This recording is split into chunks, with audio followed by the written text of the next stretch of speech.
sudut pandangnya seorang pemimpin, sudut pandangnya anak buah, sudut pandangnya pemerintah, tentunya beda. Halo, saya Konita Fitrayuni CGP 05, Jurnal Refleksi Modul 3.2. Kali ini saya akan mengadopsi model DEAL atau DEAL, yakni Description, Examination, and Articulation of Learning yang dikembangkan oleh S. dan Clayton tahun 2009. Pada tahap description, pengalaman yang saya alami, saya akan ceritakan dengan unsur 5W1H, apa, siapa, di mana, kapan, mengapa, dan bagaimana. Pada modul 3.2 ini, saya mempelajari banyak hal, diantaranya adalah sekolah sebagai ekosistem, kemudian pendekatan berbasis kekurangan dan berbasis aset, sejarah pendekatan aset, 7 aset atau model dari sebuah komunitas, dan menjawab pertanyaan-pertanyaan pemantik dan studi kasus. Di akhir modul 3.2, saya mempelajari koneksi antar materi, yakni menghubungkan materi modul ini dengan modul yang dipelajari sebelumnya, dan saya juga melaksanakan aksi nyata secara kolaboratif mengidentifikasi bersama warga sekolah lainnya tentang aset atau modal atau kekuatan yang dimiliki. Pada aspek who, siapa saja yang terlibat, tentu saja saya terlibat sebagai calon guru penggerak Angkatan 5. Saya mempunyai pengajar praktek yang bernama Ibu Yunita Ika, juga Pak Awal Ismo, dan saya juga mempunyai fasilitator bernama Ibu Restin Yusuf yang semuanya sangat membantu saya dalam mempelajari modul 3.2.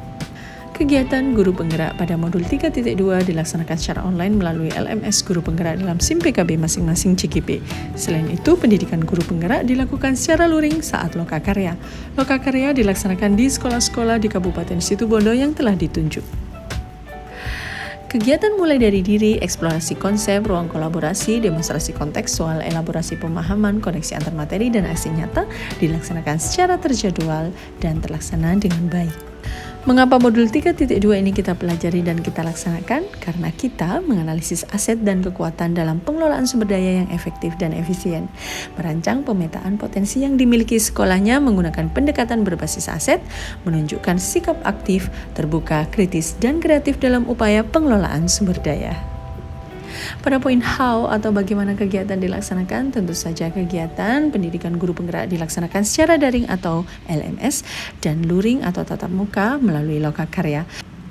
Pada examination atau analisis pengalaman tersebut dengan membandingkannya terhadap tujuan atau rencana yang telah dibuat sebelumnya, dari modul-modul yang sudah saya pelajari, tidak sedikit wawasan dan pengalaman baru saya dapatkan. Hal ini tentunya tidak lepas dari peran instruktur, fasilitator, pengajar praktik, dan teman-teman CGP yang selalu saling support, sharing, dan kolaborasi satu dengan lainnya. Alhamdulillah, aktivitas pembelajaran Alur Merdeka modul 3.2 dapat terselesaikan dan tercapai sesuai tujuan. Setelah mengalami proses belajar, saya mampu mengidentifikasi aset-aset atau modal utama di sekolah untuk kemudian dimanfaatkan dengan menggunakan pendekatan berbasis aset untuk kepentingan murid.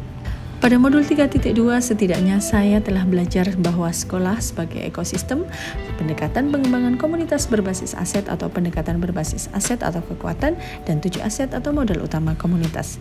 Rencana untuk perbaikan yang ingin saya lakukan di masa mendatang adalah menganalisis aset, merancang pemetaan potensi yang dimiliki sekolah saya menggunakan pendekatan berbasis aset, dan selalu menunjukkan sikap aktif, kritis, terbuka, dan kreatif dalam upaya pengelolaan sumber daya.